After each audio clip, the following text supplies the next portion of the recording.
के दिल हुआ वो काटा, के दिल हुआ वो काटा। लो मेरे भैनों ते भाइयों, बसंत मनाने वाले शौकीन भाई जरा नज़दीक नज़दीक आ जाओ, क्योंकि बसंत होने जा रही है। सिर्फ लाहौर में नहीं, फैसलाबाद, रावलपिंडी, मुल्तान, तमाम शहरों में बसंत मनाई जाएगी। कैसे मनाई जाएगी?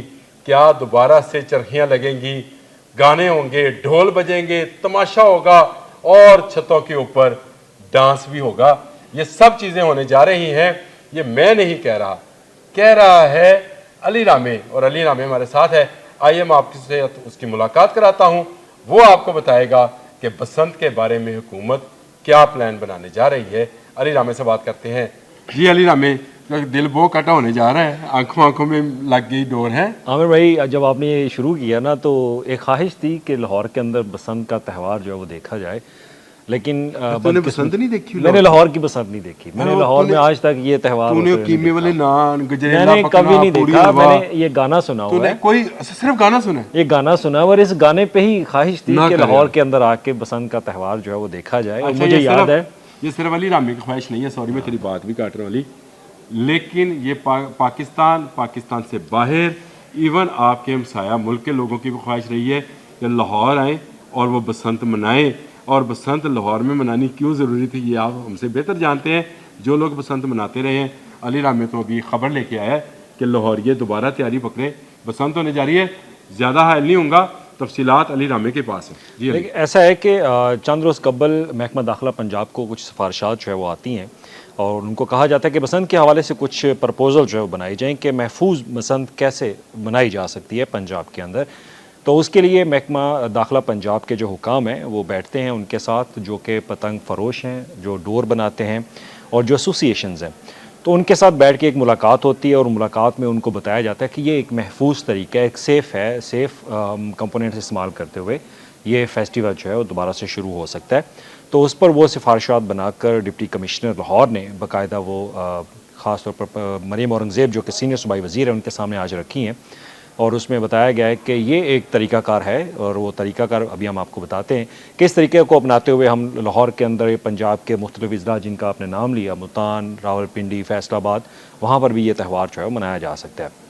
अब उसमें जो रिकमेंडेशंस आई हैं वो ये कि 2 रोज़ का ये त्यौहार होगा, हफ्ता और इतवार जो है जो एक मखसूस एरियाज़ होंगे इन शहरों के अंदर जो मेट्रोपॉलिटन सिटीज़ हैं। अगर लाहौर की बात कर ली जाए तो लाहौर में जो अंदरून लाहौर है और मशहूर भी लाहौर, अंदरून लाहौर की त्यौहार वहीं पे होता है। तो उन्होंने कहा कि वहाँ पर बसंत जो मनाई जा सकती है। अगर मेट्रोपॉलिटन मुल्तान है, फैसलाबाद है, रावलपिंडी है, तो वहाँ पर भी जो उनके बड़े शहर हैं वहाँ पर ही ये बनाई जाएगी और एक एरिया मखसूस होगा और उस एरिया को मद्देनज़र रखते हुए कुछ प्रिकॉशंस जो हैं वो उन्होंने कहा कि एहतियाती तदाबीर वो ये होंगी कि मोटर बाइक्स हैं वो उन एरियाज़ में नहीं जा सकेंगी और साथ ही जो मुत्तसिल इलाके या उसके साथ जो एरियाज़ बनते हैं वहाँ पर अगर बाइक्स इस्तेमाल की जाती है जहाँ पर पाबंदी नहीं होगी तो वहाँ पर उनको हिफाजती एंटीना जो हम बाइक के ऊपर देखते हैं वो उनको लगाना होगा। ये एक प्रपोज़ल उन्होंने बना के दी और साथ उन्होंने कुछ पतंग के हवाले से और डोर के हवाले से, अब पतंग और डोर के हवाले से बहुत बेहतर जानते हैं। मैं अली से यही पूछना चाह रहा था कि हम तो कहते थे ये 4 गिट्ठी है, 5 गिट्ठी पतंग के बारे में। अच्छा, तीरा है, कुप है, फिर उसके बाद आपका जो गुड्डे हैं उनके तावे शुरू हो जाते हैं, 1 तावा 2 तावा। ये जो गुलाई होती है ना, गुलाई से कोनों तक की, ये इसके माप है, मतलब उसके साइज़ के हिसाब से। फिर लखनऊ कट है, फिर परियां हैं और शशदर हैं और फिर बहुत बड़े बम्बू काट जो जहाज़ नुमा वो बड़े बड़े गुड्डे होते थे, फफ्फरदान हम उनको अपनी ज़ुबान में बोलते हैं, वो होते थे। फिर चरखी हैं, पिन्ने हैं, डोरे लगाने वाले हैं। तो क्या ये सारी चीज़ें जो हैं जो मैंने बताई आपको, ये सारी की इजाज़त होएगी कि किसी पे पाबंदी भी लगा देंगे कि आप शशदर नहीं उड़ा सकते, आप 5 गिट्ठी नहीं उड़ा सकते, और आप डोर जो है वो कौन सी इस्तेमाल कर सकते हैं? उसमें वो कुछ रीछ के नाम पे डोरें थी, कुछ पांडा के नाम पे डोरें थी, टाइगर के नाम से इस नाम से डोरें थी। और उनके भी वो जो हम देखा करते थे कि कितनी नंबर की है, 12 नंबर की है, 16 नंबर की, 24 नंबर की, तो क्या पाबंदी होगी? इसमें जो सिफारिशात इन्होंने दी हैं उसमें बकायदा लिखा हुआ था कि 8 नंबर की डोर होती है, 2 नंबर, 0 हाँ, इसी नंबर, तरह से होती है, 5 मतलब नंबर की भी होती है। हमने तो वो इस्तेमाल नहीं की, सिंपल सी बात है। हम तो सादा एक जो मशीन वाला धागा होता था हम तो उसके साथ गुड्डी जो है उड़ाया करते थे।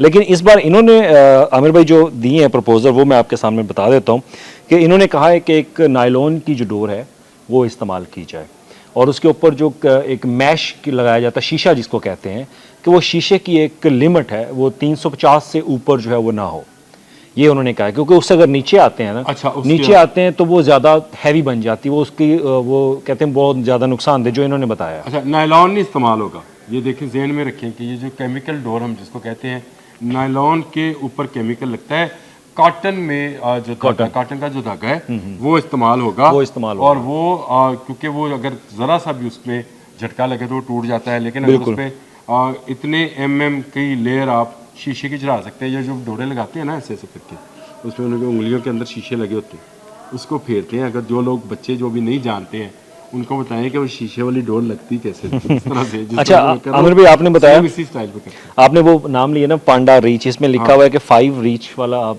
जो है वो इस्तेमाल कर सकते हैं, और 8 चेन वाला, और 100 एयर ब्लेड, इस तरह की चीज़ें उन्होंने रिकमेंड की। अब जहाँ पे मतलब धागे हैं जो कि कुछ बाहर से आते हैं, कुछ यहाँ पे बनते हैं, और एक हमसाया मुल्क से जो धागा आता था वो केमिकल वाला होता था। वो क्योंकि अब हमारे वो तल्लकात भी नहीं रहे और अब स्मगलिंग भी बहुत कम हो गई है, तो शायद वो केमिकल अगर डोर जो है यहाँ ना आए, और यहाँ को बनाने की कोशिश भी नहीं करेगा क्योंकि उस पर मुख्तलिफ दफ़ात लग सकती हैं। इस बारे में बात। हाँ, अब इसमें पतंग का आपने पूछा, पतंग का जो साइज़ है उसमें लिखा है कि 3 तवा गुड्डा और पौना तवा गुड्डा, और उसके साथ 4 गिट्ठी पतंग और 6 गिट्ठी पतंग। हाँ, हमने कभी सुनी नहीं, मैंने तो कभी सुनी नहीं है, हमें तो बस गुड्डी का पता होता था। अब आप इसको जो है वो ज़्यादा डेफिनेशन जो है वो अच्छे तरीके से बता सकते हैं। दमी देने को तैयार हो जाओ, वो दमी हम दिया करते थे इस तरह से। दमी देने को तैयार हो जाओ, खिच मारने तैयार हो जाओ, तो चमेरुओ गुड्डियां चमोरन लिए तैयार हो जाओ, टांगियां टूंगियां तैयार कर लो।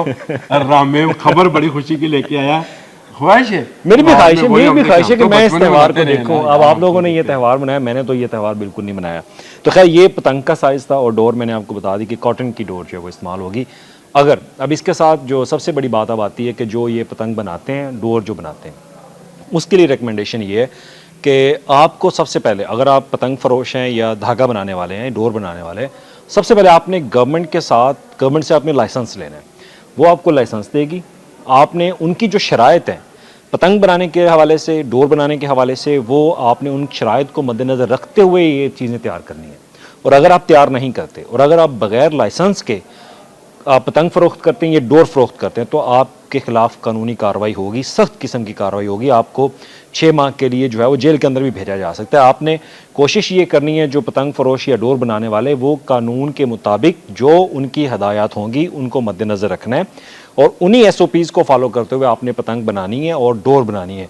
उसके बाद आपके पास लाइसेंस होगा तो आप फ़रोख्त कर सकेंगे। तो जो बिला लाइसेंस बनाएंगे, या बिला लाइसेंस डोर बनाएंगे या पतंग बनाएंगे, उनके लिए सजाएं भी जो होंगी वही कि जो बिला लाइसेंस असला इस्तेमाल करते हैं वही सजाएं बड़ी सख्त होंगी। और इसके लिए मरियम औरंगज़ेब ने बाकायदा कमेटियाँ बना दी हैं, और साथ उन्होंने ये भी कहा, क्योंकि ऑलरेडी हमारे पास 2009 से लेकर 2015 तक जो प्रोहिबिशन एक्ट है काइट फ्लाइंग का, उसमें बहुत ज़्यादा सख्ती हैं। अब उसमें कुछ अमेंडमेंट की जाएगी, और जो पतंग फरोश हैं, जो पतंग बनाते हैं, डोर बनाते हैं, उनके लिए भी कुछ नए SOPs जो बनाए जाएंगे। उन्हीं SOPs बजाने की इजाजत होगी, वो तो एक फन है, वो तो हमारा एक शोर शराबा करने का उसके ऊपर इजाजत है, लेकिन फायरिंग नहीं, हर 2 मिनट बाद फायरिंग नहीं कर सकेंगे आप। फायरिंग नहीं कर सकते। अच्छा, लाउड स्पीकर की आपको इजाजत नहीं होगी, फायरिंग आप नहीं कर सकेंगे। आमिर भाई, इसमें एक चीज़ तय है, गवर्नमेंट ने कहा है कि अगर ये महफूज होगा तो हम इजाज़त देंगे, अगर महफूज नहीं होगा तो इजाज़त नहीं देंगे। चले, अच्छी खबर अली रामे लेके आया, ना सिर्फ लाहौरियों के लिए। मुझे खुशी इस बात की है कि पूरे पंजाब में बसंत मनाई जाएगी।